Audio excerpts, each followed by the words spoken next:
bodily, the seeker of truth.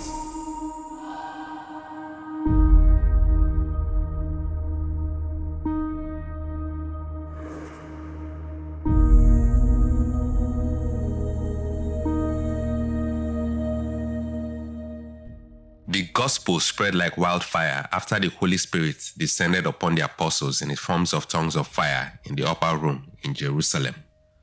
Approximately 3,000 Jews converted after Peter's sermon, and the church expanded from Judea to Samaria. In addition to the Jews, the Gentiles were joining the faith, even amid persecution. Philip went to Samaria and converted many, including Simon Magus, who later fell away. Peter and John joined him there and laid hands on the converts, and they received the Holy Spirit. Peter went to Caesarea, to the house of a Roman centurion named Cornelius, and while he preached the gospel, the Holy Spirit descended on Cornelius and his household, and they were baptized. News reached Saul of Tarsus that many had converted as far as Damascus, so he set out to slaughter them. But he was confronted by Jesus on the way and converted and became an evangelizer of the gospel himself. Accompanied by Barnabas, Saul, also known as Paul, went on missionary journeys to Asia Minor, visiting cities such as Pisidia, Antioch, Iconium, Lystra, Cyprus, and Derbe. Paul, along with Timothy and Silas, planted churches in Philippi, where a dealer in purple cloth named Lydia converted to the faith, and the Philippian jailer and his household also converted. They also planted churches in Thessalonica and in Berea. This was done after a vision called him to Macedonia. Paul also preached in Athens, Greece, where Dionysius, the Areopagite, and Damaris became converts. He established a church in Corinth, where he stayed for over a year. During his time there, Crispus, the synagogue leader, and his household converted, along with many Corinthians. His extended ministry in Ephesus spread the gospel throughout the province of Asia. It was also in Ephesus where he met about 12 disciples who had previously received John's baptism. He baptized them in the name of the Lord, and they received the Holy Spirit after he laid hands on them. In Paphos, on the island of Cyprus, Elymas Bar Jesus, a Jewish sorcerer and false prophet, prevented Paul and Barnabas from preaching the gospel to Sergius Paulus, the Roman proconsul of Cyprus. Paul confronted and temporarily blinded Elymas through the power of the Holy Spirit, leading Sergius Paulus to believe in the gospel. Peter and Paul established the church in Rome, and there were figures like Aquila and Priscilla who were already believers when Paul met them earlier. The Christians suffered persecution at the hands of non-believers, the Jews, pagans, and the emperors. The apostles were fishermen, tax collectors, and zealots, ordinary men chosen by God to accomplish great things that the common man would have deemed them beyond their qualifications. The apostles bore much fruit, but pagan Rome, proud of its gods and emperors, could not tolerate a rival faith claiming a lord greater than Caesar. In July of 64 AD, during the reign of Emperor Nero, Rome experienced a devastating fire. When he was suspected of starting a fire, he blamed Christians. Nero persecuted Christians in barbaric ways. He fed them to the beasts, turned them into human torches, and impaled them on stakes, all as forms of entertainment for the Roman citizens. It caused Peter to be seized with fear and to flee Rome. But Peter returned after encountering the risen Lord on the Appian Way. When Peter returned to Rome, he was arrested and imprisoned. In 70 AD, a Roman general, Titus, who would be the future emperor, led the Roman siege and destruction of Jerusalem. The temple was also destroyed, leading to death, displacement, and enslavement of the Jews. The Christians remembered Jesus' warning to flee Jerusalem. When this happened, they fled to Pella. During Domitian's reign from 81 AD, Christians were accused of being Jewish sympathizers, which was a crime. They were accused of being atheists since they refused to worship the emperor and the Roman gods. The state also confiscated property owned by Christians, and some, like the Apostle John, were banished to the island of Patmos. When Trajan became emperor in 98 AD, he adopted a policy that led to localized persecutions of Christians rather than a widespread one. Christians were not to be sought out, hunted down, or investigated, but if they were brought before a Roman official, they were to be given the chance to renounce their faith. Christians who weren't citizens and refused to renounce the faith were to be executed for obstinacy. Now, while the church during the era of the apostles had to suffer at the hands of the Sanhedrin and Roman emperors, the apostles fought against errors that were forming and being spread by heretics, such as Ebionism, involving the Judaizers, the legalists, and circumcisers, Simonianism, Nicolaitanism, Cerinthianism, Menander's heresies, as well as Gnosticism. To curb the brewing divisions, they had to address these issues by writing letters, holding councils, preaching in person, and clarifying confusion.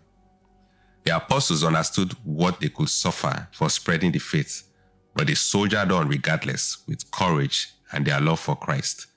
They spread the gospel amid persecution, being chained, imprisoned, tried, whipped, and martyred. While the scriptures do not detail how every apostle died for the faith, their deaths are primarily known through early Christian traditions, the writings of church fathers, and apocryphal texts, rather than definite historical records. Judas Iscariot. Judas Iscariot betrayed Jesus to the Jewish authorities for 30 pieces of silver, leading to Jesus' arrest and condemnation. This amount was considered the price of a slave. Upon realizing the consequences of his actions, knowing Jesus' innocence, he felt deep regrets and tried to return the money to the priests, confessing that he had betrayed innocent blood. Rejected by the priests, he tossed the money at them and departed, overwhelmed by guilt. He hanged himself in isolation. This was before Jesus was crucified. This occurred around 33 AD, when Tiberius was the Roman emperor. James the Greater. James, the son of Zebedee, also known as James the Greater, was beheaded with a sword by King Herod Agrippa I, a Roman-appointed king of Judea in Jerusalem. When he saw that this pleased the Jews, he went ahead to arrest Peter. This act, while being part of a broader persecution of the early Christian church, primarily to gain favor and please the Jewish leaders and people, was politically motivated, as Herod sought to strengthen his position amid tensions with Jewish factions and potential threats to his rule. This occurred in 44 AD, during the days of unleavened bread and the reign of Emperor Claudius. James the Less. According to historical accounts, primarily from the Jewish historian Flavius Josephus, the high priest Ananus ben Ananus convened a Sanhedrin council that judged and ordered the stoning execution of James, the brother of Jesus, commonly identified as James the Just, and sometimes referred to as James the Less in Christian traditions, in order to distinguish him from James the Greater, the son of Zebedee. However, this action was not taken under Roman oversight. It occurred during an interregnum, a brief period of vacancy in Roman governance, following the death of the procurator, Porcius Festus, and preceding the arrival of his successor, Lucius Albinus. The act provoked outrage among some Jews who viewed it as unlawful, leading them to appeal to Albinus and King Herod Agrippa II. As a result, Ananus was deposed from the high priesthood after only 3 months in office. This occurred in 62 AD, when Nero was the Roman emperor. Simon Peter. Peter was a prominent leader in the early church, preaching in Rome. His influence made him a target. On his return to Rome after fleeing, he was arrested primarily for practicing and promoting Christianity, which was seen as a threat to Roman religious and social order. Romans viewed Christians as atheists for rejecting pagan gods and potential rebels. Historical sources suggest he was accused of sedition or disrupting public order through his teachings, though exact charges aren't detailed in surviving records. His leadership in the Christian community in Rome marked him for elimination. Peter was condemned to death by crucifixion in Rome around 64 or 68 AD. According to tradition, he requested to be crucified upside down, feeling unworthy to die in the same manner as Jesus. The execution occurred at Vatican Hill, where St. Peter's Basilica now stands. Paul of Tarsus. Paul, as a prominent church leader and preacher, was targeted amid the crackdown on Christians following Nero's accusation of Christians for the Great Fire in Rome to divert suspicion from himself. Paul was imprisoned in Rome, possibly for a second time, as hinted in 2 Timothy chapter 4, verses 6 to 8, and Nero or his subordinates ordered his execution. Due to his status as a Roman citizen, he was spared crucifixion and instead beheaded with a sword, a quicker, more honorable method reserved for citizens under Roman law. This occurred around 64 to 67 AD. It is said that his head bounced 3 times on the ground after he was beheaded and created fountains at the points where his head bounced. Jude Thaddeus. The accounts surrounding his death are considered legendary rather than historical. He is believed to have been martyred either by axing or by clubbing around 65 to 66 AD, with accounts varying between locations in Persia, broadly referring to the Parthian Empire or its regions, or Armenia. His death was sanctioned by local authorities, specifically ordered by King Sennacherib of Armenia, a ruler from the Arsacid dynasty of Parthia. Nero was still the emperor in Rome at this time. Matthew or Levi. Matthew evangelized Ethiopia, converting King Egippus and his daughter Iphigenia, who was consecrated as a virgin dedicated to God, along with other women in a community of virgins. He also opposed and exposed local pagan magicians, often described as sorcerers or false priests, such as Zaroes and Aphasact, who misled the populace with illusions and were regarded as agents of the devil, resulting in their defeat and flight. Following the death of King Egippus, his successor Hyrtacus coveted Iphigenia and sought her hand in marriage. Matthew publicly rebuked the king during a sermon, affirming that Iphigenia was already betrothed to Christ and could not enter into marriage. Enraged, Hyrtacus authorized Matthew's death by sending a swordsman or a soldier to stab him in the back whilst he was praying at the altar during Mass, thus making him a martyr. This event is traditionally dated around 68 AD, when Nero was still emperor in Rome. Bartholomew or Nathaniel. According to early Christian apocryphal traditions, Bartholomew, also identified as Nathaniel in the Gospel of John, was martyred in Armenia, specifically in Albanopolis, modern-day Derbent, Azerbaijan, after preaching and converting locals, including King Polemius. His killing was sanctioned by King Astyages, the brother of Polemius and ruler of the region, who was enraged by the conversions, the destruction of pagan idols and temples, and the perceived threat to traditional worship. Pagan priests and unbelievers often incited Astyages by complaining of Bartholomew's miracles, such as exorcisms and healings, which led to mass abandonments of idol worship. He is said to have been flayed alive and then beheaded. Another account shifts the location to India or Persia with similar details. He is said to have been martyred around 69 or 70 AD when Vespasian was emperor in Rome. Andrew. According to early Christian apocryphal traditions, Andrew was martyred in Patras, Greece, after preaching and converting locals, including Maximilia, the wife of the Roman proconsul Aegetes. His killing was sanctioned by Aegetes, who became enraged by the conversions, particularly of his wife, and Andrew's refusal to renounce his faith or convince Maximilia to return to marital relations. After a public debate, Aegetes sentenced Andrew to crucifixion on an X-shaped cross, where he preached for 2 days before dying around 60 or 70 AD during Nero's reign. Alternative traditions sometimes place the martyrdom in other regions, such as Scythia or Achaia, with details of execution by Roman authorities similar to those in the Patras account, which features Aegeates. However, the Patras account is the most prevalent. Simon the Zealot. There are many conflicting accounts of his death. The most widespread tradition places his death in Persia, likely the Parthian Empire, where he and Jude preached, converted locals, and opposed pagan idolatry. According to these accounts, local Persian authorities, often pagan priest or religious king, sanctioned his killing after he refused to sacrifice to idols, such as the sun god. He is said to have been sawn in half around 65 or 64 AD, so he died during the reign of either Nero or Vespasian, depending on the actual year of his death. However, other accounts mention clubbing, crucifixion, or other forms of violence. Some claim he died of natural causes. Thomas Didymus.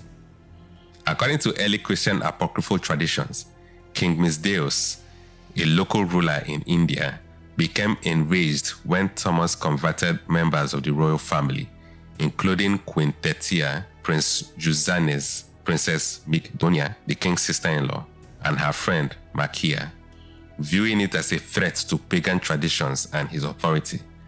Misdeus ordered 4 soldiers to escort Thomas to a nearby hill, traditionally identified as St. Thomas Mount near Chennai, where they spared him to death around 72 AD when Vespasian was emperor in Rome. Philip. Philip's martyrdom is regarded as a legend from apocryphal sources rather than as a historical event. His martyrdom occurred in Hierapolis, Phrygia, and was authorized by the city's Roman proconsul, a local tyrant whose wife was Nicanora, at the request of pagan priests devoted to serpent worship. The proconsul, angered by Nicanora's conversion to Christianity and her healing by Philip from severe eye illnesses that left her bedridden, along with his preaching against idols and the legendary killing of a large serpent in their temple, ordered the arrest, scourging, dragging through the streets, and crucifixion of Philip, Bartholomew, and Mariame, Philip's sister. The pagan priests who worshipped vipers and serpents as idols incited the proconsul by complaining of the desecration of their temple and the disruption of their worship. Philip was said to have been hanged head downwards from a tree with iron hooks through pierced ankles and heels, preaching from it and dying after several days, 6 days in one account, or from the crucifixion itself. This occurred in 80 AD when Titus was emperor in Rome. Alternative accounts mention that Philip was killed by beheading or through other methods. Matthias.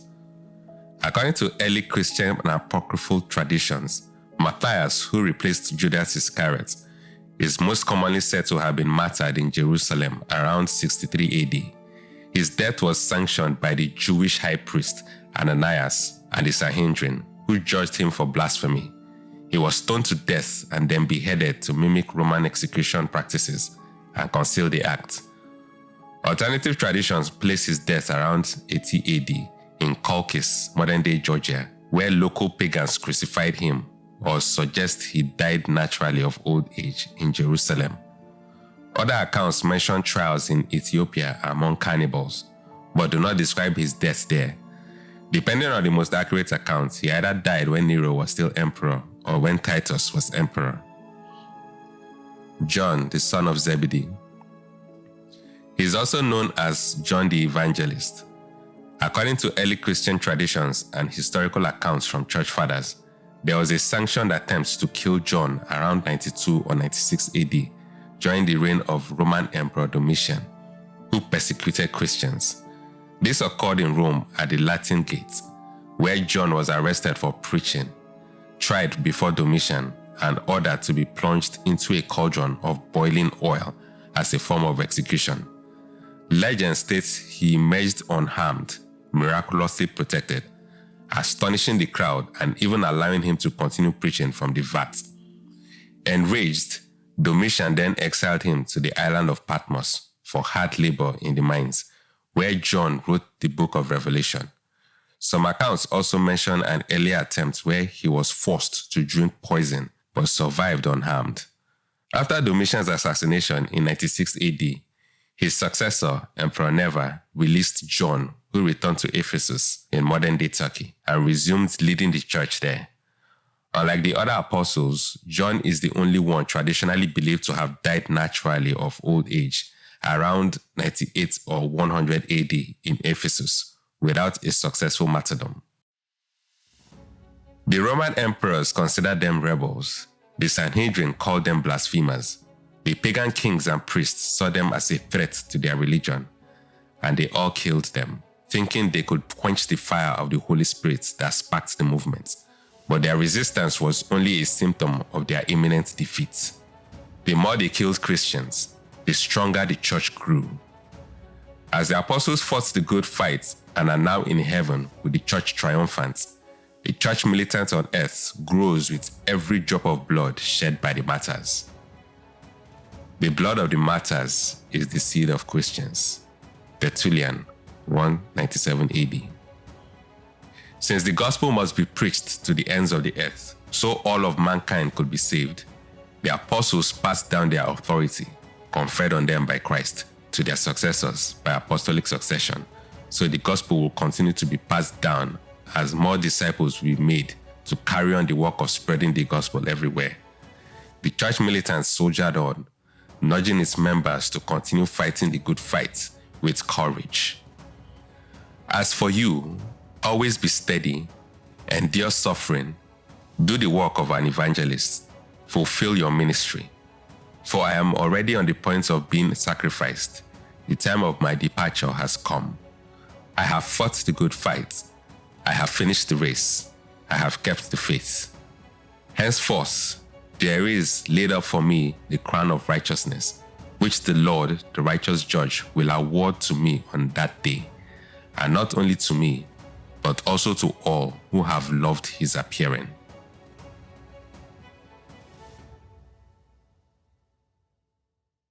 Odili, the seeker of truth.